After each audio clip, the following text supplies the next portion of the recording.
जय हिंद दोस्तों। आज हम शुरू करेंगे प्रकृतिवाद यानी कि नेचुरलिज्म। जो प्रकृतिवाद है उसका कुछ परिचय पढ़ते हैं।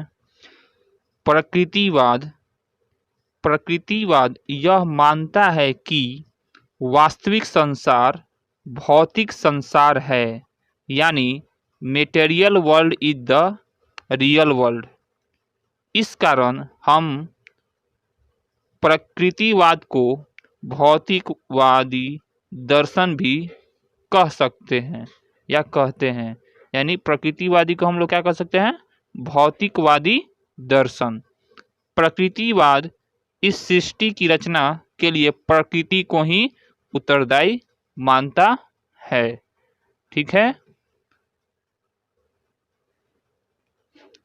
आगे कहता है दार्शनिक प्रकृति की व्याख्या सामान्यतया इस रूप में करते हैं कि प्रकृति जो है सामान्य व स्वाभाविक रूप से विकसित होने वाली एक प्रक्रिया है।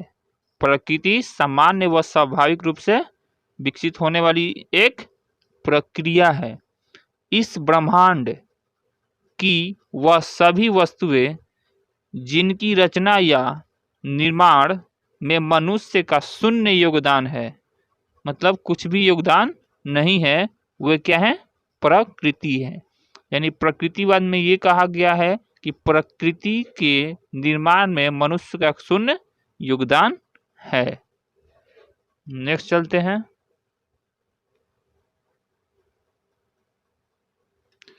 प्रकृतिवाद की परिभाषाएं स्पष्ट करते हुए विभिन्न विद्वानों ने निम्न विचार अभिव्यक्त किए हैं, जिनमें से थॉमस लैग के अनुसार, थॉमस लैग कहते हैं प्रकृतिवाद आदर्शवाद के विपरीत मन को पदार्थ के अधीन माना जाता है। यानी जो प्रकृतिवाद है वो आदर्शवाद के विपरीत है। इसमें मन को पदार्थ के अधीन माना जाता है। यह विश्वास करता है कि अंतिम वास्तविकता, जो अंतिम वास्तविकता क्या है? भौतिक है। अंतिम वास्तविकता भौतिक है, आध्यात्मिक नहीं है। ये किनका कथन है? थॉमस एवं लैग का। आगे जेम्स वार्ड के अनुसार, जेम्स वार्ड के अनुसार प्रकृतिवाद वह सिद्धांत है जो प्रकृति को ईश्वर से पृथक करता है, यानी अलग करता है, आत्मा को पदार्थ के अधीन मानता है और अपरिवर्तनशील नियमों को सर्वोच्च स्थान देता है। इनके अनुसार प्रकृति की वास्तविकता है जो अपने नियमों द्वारा संचालित होती है, वे सभी उसी के द्वारा निर्धारित होती है। ये क्या है? प्रकृतिवाद है। आगे चलते हैं। ब्राइस के अनुसार, ब्राइस भी एक प्रकृतिवादी थे। प्रकृतिवाद एक प्रणाली है और जो कुछ आध्यात्मिक है उसका बहिष्कार ही उसकी प्रमुख विशेषता है। ये ब्राइस कहते हैं। ये सभी प्रकृतिवादी थे। दोस्तों, अगर कुछ प्रकृतिवादियों के नाम लिखने आएगा तो जो जो ये परिभाषाएं दिए हैं आप उनके नाम लिख सकते हैं। यहाँ फिर से देखा जाए कि ब्राइस कहते हैं प्रकृतिवाद एक प्रणाली है और जो कुछ आध्यात्मिक है उसका बहिष्कार ही उसकी प्रमुख विशेषता है। यानी प्रकृतिवाद आध्यात्मिक की बहिष्कार करता है। ये किनका कथन है? ब्राइस के। अब आ जाए प्रकृतिवाद की कुछ विशेषताएं। इसमें है प्रकृति ही वास्तविक है। पहला विशेषता क्या है? प्रकृति ही क्या है? वास्तविक है। यानी कि जो देखा जाता है वो क्या है? प्रकृति है। Nature is ultimate reality. इसमें कहा गया है यह इस बात पर विश्वास करता है कि वास्तविकता व प्रकृति रियलिटी एंड नेचर से कोई अंतर नहीं है। यानी वास्तविकता व प्रकृति में कोई अंतर नहीं है, अर्थात जो वास्तविक है वह प्रकृति है या जो प्रकृति है वह वास्तविक है। हॉकिंग के शब्दों में, यानी इस विषय पर हॉकिंग्स महोदय ने बोलते हैं कि प्रकृतिवाद इस बात को बहिष्कार करता है कि प्रकृति से परे, यानी प्रकृति से परे प्रकृति के पीछे या प्रकृति के अलावा कोई चीज अपना अस्तित्व रखती है, चाहे वह सांसारिक परिधि में हो या आध्यात्मिक परिधि में है। ठीक है। दूसरा है मन व शरीर में कोई अंतर नहीं, ये प्रकृतिवादी कहते हैं। यानी प्रकृतिवाद कहता है कि मन व शरीर में कोई अंतर नहीं, no distinction between mind and body. तीसरी बात है वैज्ञानिक ज्ञान पर बल, यानी कि प्रकृतिवाद वैज्ञानिक ज्ञान पर बल देता है। Emphasis on scientific knowledge. Next देखा जाए वैज्ञानिक विधि द्वारा ज्ञान प्राप्ति पर बल, emphasis on acquiring knowledge through scientific method. यानी वैज्ञानिक विधि के द्वारा हम लोग ज्ञान प्राप्ति पर बल दे, ये कौन बताते हैं? प्रकृतिवादी। नेक्स्ट है 5वां पॉइंट, ज्ञान प्राप्ति हेतु इंद्रियों की आवश्यकता। प्रकृतिवाद में ज्ञान की प्राप्ति हेतु यानी प्राप्ति के लिए इंद्रियों की आवश्यकता है। नेक्स्ट है प्रकृति ही वास्तविक शिक्षा है। प्रकृतिवादी कहते हैं प्रकृति ही वास्तविक शिक्षा है। नेक्स्ट है मानव प्रकृति का ही अंग है। और 8वां नंबर देखा जाए मूल्य प्रकृति में ही निहित है, यानी value of life in nature. Next है आत्मा और परमात्मा का कोई महत्व नहीं है। प्रकृति में आत्मा और परमात्मा की कोई महत्व नहीं है। No importance of soil and God. Next number है भौतिक सुख की प्राप्ति, यानी टू अचीव मेटेरियल प्रोस्पेरिटी।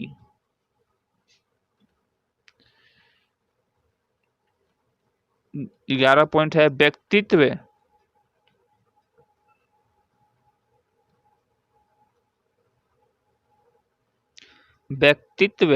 स्वतंत्रता पर बल, इम्फेसिस ऑन इंडिविजुअल फ्रीडम। ये प्रकृतिवादी की कुछ यानी प्रकृति कुछ विशेषताएं हैं। नेक्स्ट पॉइंट है प्रकृतिवाद का रूप। प्रकृतिवाद के रूप फॉर्म्स ऑफ नेचुरलिज्म। इसमें पहला है पदार्थ ज्ञान का प्रकृतिवाद। पदार्थ ज्ञान का प्रकृतिवाद। यह प्रकृतिवाद बाह्य प्रकृति के नियमों का अध्ययन करता है, यानी कि पदार्थ विज्ञान का प्रकृतिवाद बाह्य प्रकृति के नियमों का अध्ययन करता है। आगे चला जाए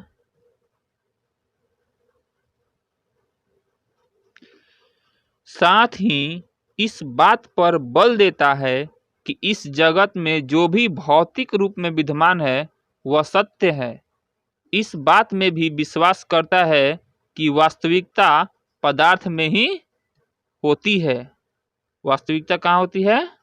पदार्थ में ही होती है, यानी reality is visualize in physical substance. Next चलते हैं। दूसरा पॉइंट है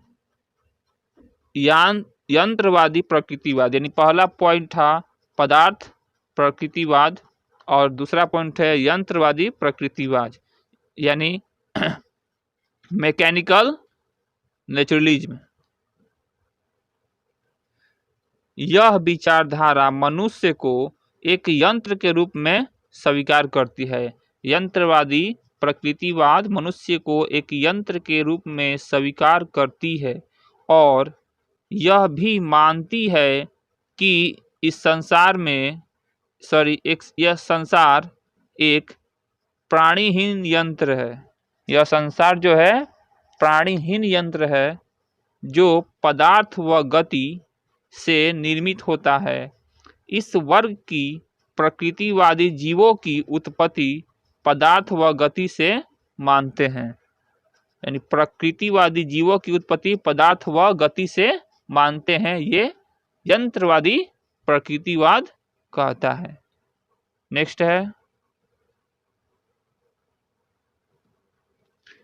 जीव विज्ञान प्रकृतिवाद, बायोलॉजिकल नेचुरलिज्म। बायोलॉजिकल नेचुरलिज्म यह विचारधारा विकास सिद्धांत पर आधारित है और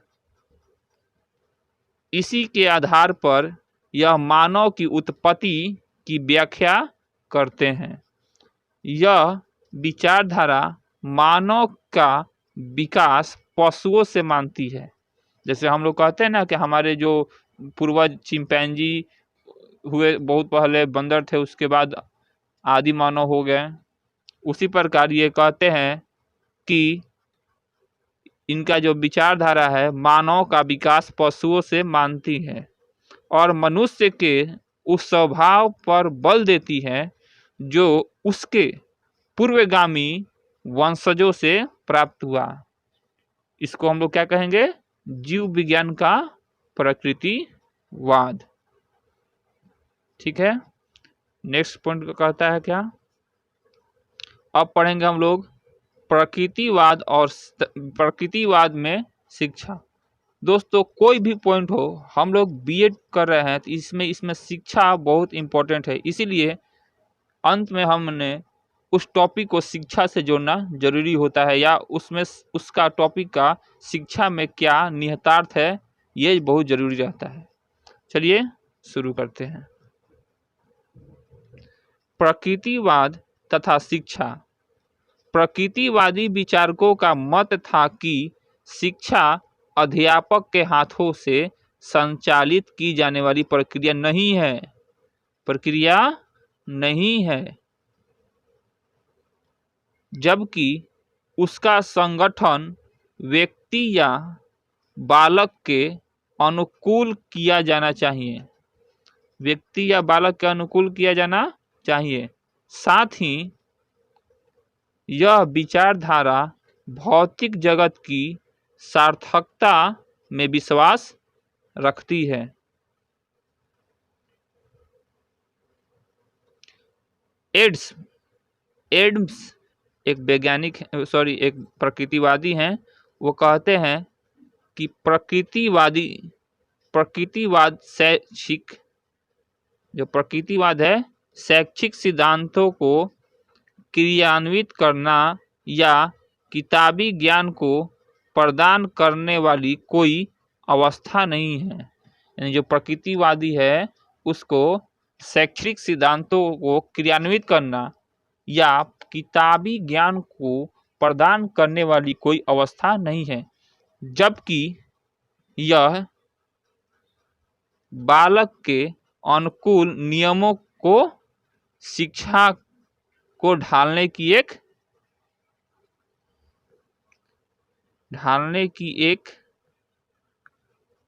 प्रक्रिया है जो बालक को कृत्रिम जीवन से प्राकृतिक जीवन की ओर ले जाती है।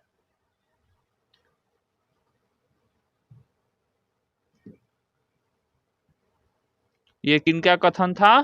तो ये एड्स का कथन था। ले जाती है। शिक्षा के स्वरूप के संबंध में प्रकृतिवाद ने जो मुख्य विचार प्रस्तुत किए हैं वे निम्न है। मतलब शिक्षा के स्वरूप के संबंध में प्रकृतिवाद ने जो मुख्य विचार प्रस्तुत किए हैं वे निम्नलिखित है। पूछेगा कि प्रकृतिवाद में शिक्षा क्या है, तो ये लिखेंगे और साथ साथ कुछ विचार भी इनके लिख लेंगे। चलिए इनके कुछ प्रमुख विचार पढ़ा जाए।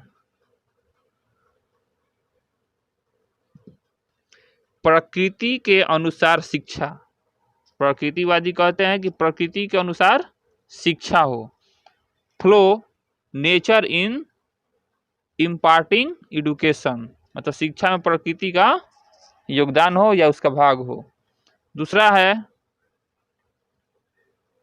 बालक शिक्षा का केंद्र बिंदु, जो बालक हो वो शिक्षा का केंद्र बिंदु हो, यानी central position of the child in education. Next है प्रकृति की ओर लौटो, बैक टू द नेचर। ये कहते हैं कि हमें प्रकृति के अनुसार सीखना चाहिए और प्रकृति की ओर ही लौटना चाहिए।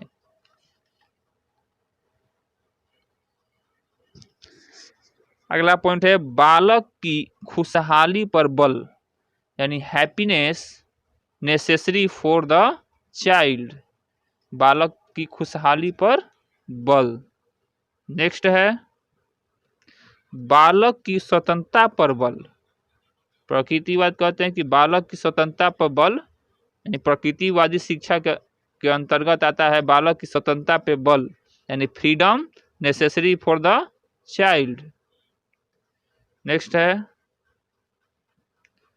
मूल प्रवृत्तियां शिक्षा का आधार है, यानी जो मूल प्रवृत्तियां हैं वो शिक्षा का आधार हो।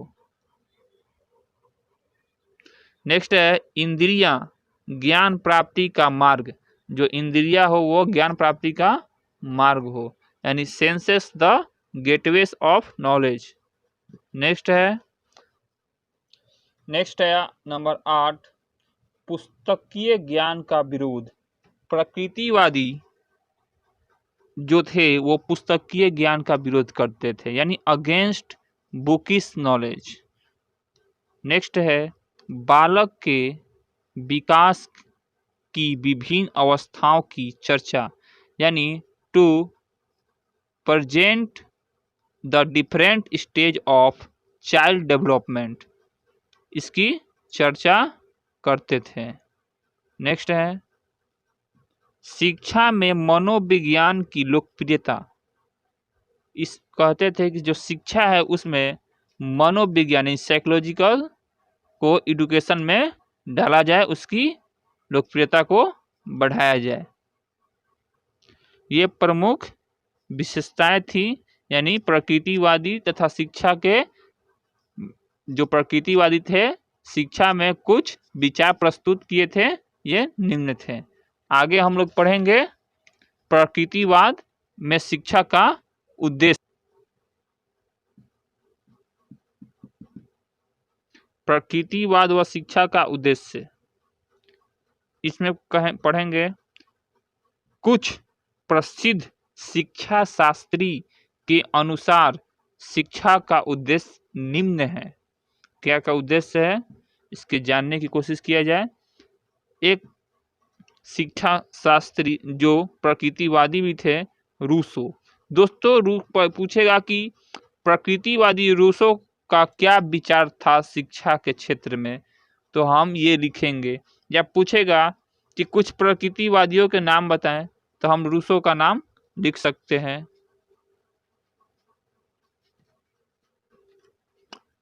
रूसो ने कहा कि शिक्षा का उद्देश्य मानव की प्रकृति के अनुकूल जीवन व्यतीत करने हेतु योग्य बनाना है। शिक्षा के द्वारा हम मानव में कुछ नया उत्पन्न नहीं करते, जबकि मानव की मौलिकता को बनाए रखने का प्रयास करते हैं। बात सही है। नेक्स्ट कहा है और मानव संसर्ग के फलस्वरूप उसमें जो कृत्रिमता आ जाती है उसका विनाश करने का प्रयास करते हैं। रूसो ने हर स्थान पर सामाजिक संस्थाओं की अवहेलना की है। वह कहते हैं कि मानवीय संस्थाएं मूर्खता तथा विरोधाभास के समूह हैं। जो मानवीय संस्थाएं हैं वो मूर्खता एवं विरोधाभास के समूह हैं, परंतु वह प्रकृति को ईश्वरीय सृष्टि मानता है और मनुष्य को ईश्वरीय कृति मानता है। ये किसने कहा है? तो रूसो महोदय ने कहे हैं। अब एक है मोंगडूगल के धार्मिक सिद्धांत के अनुसार, मोंगडूगल थे वो धार्मिक सिद्धांत दिए थे इस प्रकृतिवाद में शिक्षा के उद्देश्य को रखते हुए। शिक्षा का उद्देश्य मूल प्रवृत्तियों को रूपांतरित करके समाजोपयोगी यानी समाज के लिए उपयोगी कार्यों में लगाना है, अर्थात शिक्षा के द्वारा मूल प्रवृत्तियों का दमन नहीं किया जाना चाहिए। यानी हम लोग शिक्षा लेकर मूल प्रवृत्तियों का दमन नहीं करेंगे, जबकि उसका विकास करके उन्हें उचित मार्ग पर लाना चाहिए।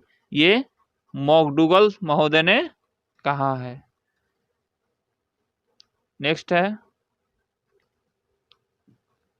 संक्षेप में प्रकृति के अनुसार हम शिक्षा के निम्न उद्देश्यों को बता सकते हैं। यानी प्रकृति के अनुसार शिक्षा का क्या उद्देश्य होना चाहिए बता सकते हैं। पहला है, शिक्षा द्वारा बालक को प्रकृति जीवन व्यतीत करने हेतु तैयार करना। यानी शिक्षा के माध्यम से बालक को प्रकृति जीवन व्यतीत करने हेतु प्रदान करेंगे। नेक्स्ट है बालक की प्राकृतिक शक्तियों का विकास। यानी बालक की प्राकृतिक शक्तियों का विकास करेंगे। यह है प्रकृति के अनुसार शिक्षा को निम्न उद्देश्य बता सकते हैं दोस्तों। नेक्स्ट है, बालक को इस प्रकार का ज्ञान व दक्षता प्रदान करना है जिससे वह अपने पर्यावरण के साथ समायोजित हो सके। चौथा पॉइंट है, मानव में उचित तथा उपयोगी सहज क्रियाओं को उत्पन्न करना, अर्थात मनुष्य में शिक्षा द्वारा ऐसी आदतों एवं शक्तियों का विकास करना जो मशीन के पुर्जे की भांति अवसरानुकूल प्रयुक्त की जा सके।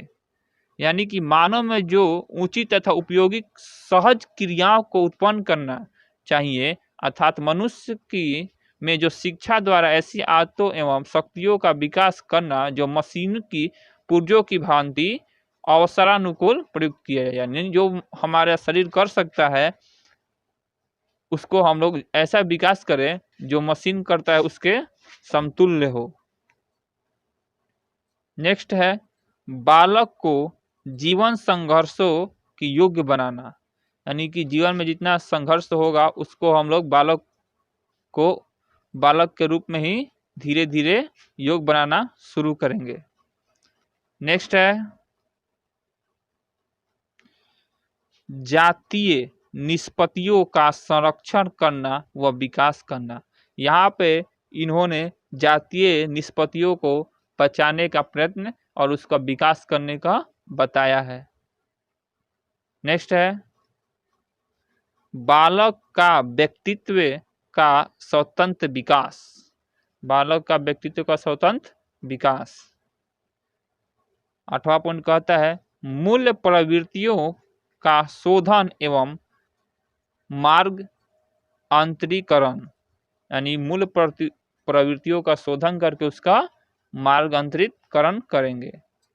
नेक्स्ट है, बालक का आत्म संरक्षण एवं आत्म संतोष की प्राप्ति करके हम लोग उसको शिक्षा के उद्देश्य की पूर्ति करवा सकते हैं। यानी ये 9 पॉइंट है जो प्रकृति के अनुसार हम शिक्षा के निम्न उद्देश्य शिक्षा से हम निम्न उद्देश्यों को बता सकते हैं। अब है प्रकृति में पाठ्यक्रम, सर्कुलम इन नेचुरलिज्म। प्रकृतिवाद के शिक्षा के उद्देश्यों के संबंध में स्पेंसर एक वैज्ञानिक थे 5 उद्देश्यों की चर्चा की है। ठीक है,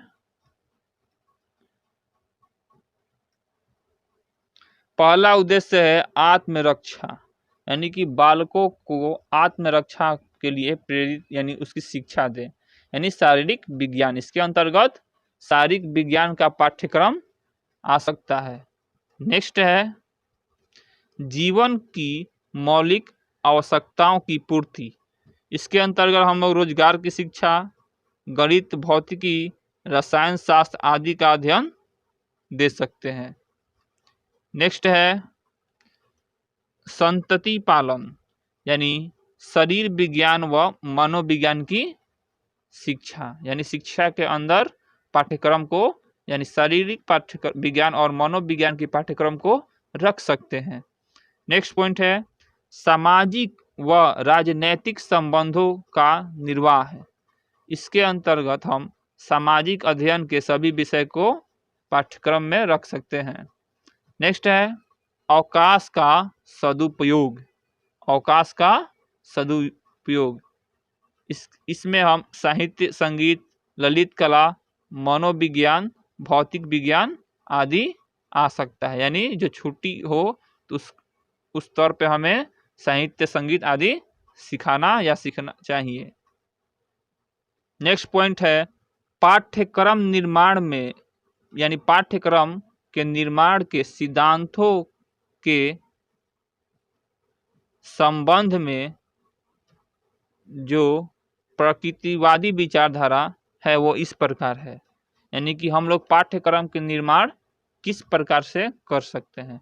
पहला है पाठ्यक्रम निर्माण का आधार बालक है, यानी पाठ्यक्रम का निर्माण का बेस हम बालक को लेकर चलेंगे। नेक्स्ट है पाठ्यक्रम में विज्ञान विषयों को महत्वपूर्ण स्थान दिया जाए, यानी साइंस को यहाँ पे महत्वपूर्ण स्थान दिया जाए। नेक्स्ट है पाठ्यक्रम व्यवहारिक व जीवन उपयोगी हो, मतलब उसका हम शिक्षा दें पाठ्यक्रम में जो जीवन के उपयोगी हो। नेक्स्ट है पाठ्यक्रम अनुभव केंद्रित हो, यानी हम लोग उसी पाठ को पढ़ेंगे जो हम लोग जिसका अनुभव करते हैं या उस पर अनुभव केंद्रित कर सकते हैं। यह है पाठ्यक्रम निर्माण के सिद्धांत में प्रकृतिवादियों की विचारधारा। नेक्स्ट है रूसो महोदय ने पाठ्यक्रम के संबंध में अपने विचार अभिव्यक्त किया है। दोस्तों यहाँ रूसो इसलिए लिया गया है क्योंकि इससे बहुत ज़्यादा प्रश्न पूछता है कि रूसो महोदय जो प्रकृतिवादी थे उनकी क्या विचार थी पाठ्यक्रम के संबंध में। चलिए देखते हैं। शैशवावस्था में पाठ्यक्रम प्रकृति की गोद में ही बालक का वास्तविक पाठ्यक्रम हो, यानी कि जो शैशवावस्था का बालक है वो प्रकृति की गोद में ही उसका वास्तविक पाठ्यक्रम हो। कोई औपचारिक पाठ्यक्रम संगठित किया जाए। ठीक है, ये शैशवावस्था तक के बालक के लिए है। दूसरा है बाल्य अवस्था। बाल्य अवस्था इसमें ज्ञानेंद्रियों का विकास पर बल दिया जाना चाहिए। इस अवस्था में जो पुस्तकीय ज्ञान है उसका विरोध इन्होंने बताया है। तीसरी बात बोला है पाठ्यक्रम में तैरना, खेलना, दौड़ना, कूदना आदि को सम्मिलित किया जाना चाहिए। ये रूसो ने बाल अवस्था के बच्चों को शिक्षा के अंतर्गत यानी पाठ्यक्रम के संबंध में अपना विचार दिया है। नेक्स्ट है किशोरावस्था। जब बच्चा किशोरावस्था में पहुंच जाता है तो उस वक्त इन्होंने बताया है कि पाठ्यक्रम द्वारा जिज्ञासा प्रवृत्ति को संतुष्ट किया जाए, मतलब बालक की जो जिज्ञासा रहती है वो उसे पाठ्यक्रम के द्वारा संतुष्ट किया जाए। नेक्स्ट है पाठ्यक्रम में प्राकृतिक विज्ञानों का अध्ययन निहित किया जाए, प्रकृति का जोड़ा जाए। अगला पॉइंट है पाठ्यक्रम में भाषा, गणित, साहित्य, संगीत व हस्तकलाओं को भी रखा जाए। नेक्स्ट, सामाजिक विषयों के अध्ययन द्वारा बालकों में सामाजिक भावना का विकास किया जाए। ये सब किशोरावस्था में करने की बात की गई है। नेक्स्ट है, नैतिक शिक्षा द्वारा बालक को संवेग पर नियंत्रण रखना सिखाना। जो नैतिक शिक्षा है उसके द्वारा बालक को संवेग पर नियंत्रण रखना सिखाया जाए कि क्या गलत है क्या सही, उसे नैतिक शिक्षा के माध्यम से सिखाया जाए।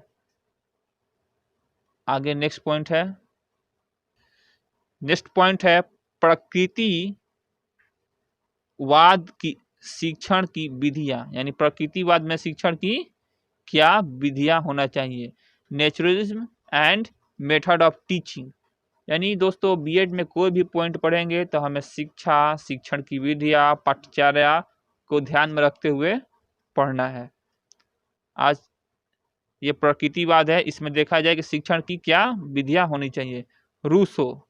रूसो महोदय फिर यहाँ पे इंपॉर्टेंट है। तो रूसो महोदय ने बताया है या कहा है कि अपने विद्यार्थी को कोई भी शाब्दिक पाठ न पढ़ाओ, जबकि उसे अनुभव द्वारा सीखने का अवसर दो। बात सही कहे हैं। इस कारण वह यह मानते हैं कि जिन विधियों के द्वारा छात्रों को पढ़ाया जाए वह निम्न 3 सिद्धांतों पर आधारित हो। यानी रूसो महोदय ने कुछ सिद्धांत दिए हैं, चलिए उनके सिद्धांतों को पढ़ा जाए। पहला है विकास या उन्नति का सिद्धांत, प्रिंसिपल ऑफ ग्रोथ। इस सिद्धांत को रखते हुए उनको मतलब शिक्षण की विधियां बताई है। छात्र क्रिया का सिद्धांत, प्रिंसिपल ऑफ प्यूपिल एक्टिविटी। नेक्स्ट है व्यक्तिकता का सिद्धांत, प्रिंसिपल ऑफ इंडिविजुअलाइजेशन। इसके अलावा प्रकृतिवाद ने जिन विधियों का प्रयोग का महत्व दिया वह इस प्रकार है। क्या है? पहला है करके सीखना, लर्निंग बाय डूइंग, बच्चा करके सीखे। दूसरा है स्वानुभव द्वारा सीखना, लर्निंग बाय एक्सपीरियंस, यानी अनुभव द्वारा सीखना। नेक्स्ट है खेल द्वारा सीखना, लर्निंग थ्रू प्ले। अब इस पे स्पेंसर महोदय ने क्या बताया है, इनको भी जरा देख लिया जाए। स्पेंसर महोदय ने प्रकृतिवादी शिक्षण विधियों के अंतर्गत 6 सिद्धांत की चर्चा की है। इन्होंने 6 सिद्धांत दिए हैं, यानी 6, जो इस प्रकार है। पहला है प्रकृति के अनुरूप शिक्षा, यानी education according to nature. Next है शिक्षा आनंद प्रदायनी हो, यानी शिक्षा लेने में बच्चों को आनंद आए, बोरिंग महसूस न हो, यानी education is for enjoyment. Next है स्वचालित आत्मक्रिया, स्पॉन्टेनियस सेल्फ एक्टिविटी। स्वचालित आत्मक्रिया मतलब हमारी आत्मक्रिया भी इस पे शिक्षा पे काम करे, खुद से काम करे। शिक्षा में शारीरिक व मानसिक विकास का संतुलन, शिक्षा में शारीरिक व मानसिक विकास का भी ध्यान दिया जाए, यानी balance in physical and mental development in education. Next है नकारात्मक शिक्षा, नेगेटिव एडुकेशन से दूर रखा जाए, इसमें नकारात्मक शिक्षा से दूर रखने की बात कही गई है। नेक्स्ट है शिक्षण विधि आगमनात्मक हो, यानी teaching method should be inductive, यानी जो शिक्षण की विधियां है वह आगमनात्मक हो। आगमात्मक माने हमारे अंदर आए। ये 6 विधियां थी जो स्पेंसर महोदय ने दिए थे। नेक्स्ट पॉइंट है प्रकृतिवाद व शिक्षण, यानी नेचुरलिज्म एंड टीचर। प्रकृतिवाद अपनी व्यवस्था के अंतर्गत शिक्षक को कोई स्थान नहीं देता। ये कहता है प्रकृति से देखकर ही सीखे, इसमें शिक्षण का कोई स्थान नहीं देता शिक्षक का। रूसो तो यह मानते हैं कि अध्यापक का स्थान पर्दे के पीछे यानी बिहाइंड द कर्टन होता है।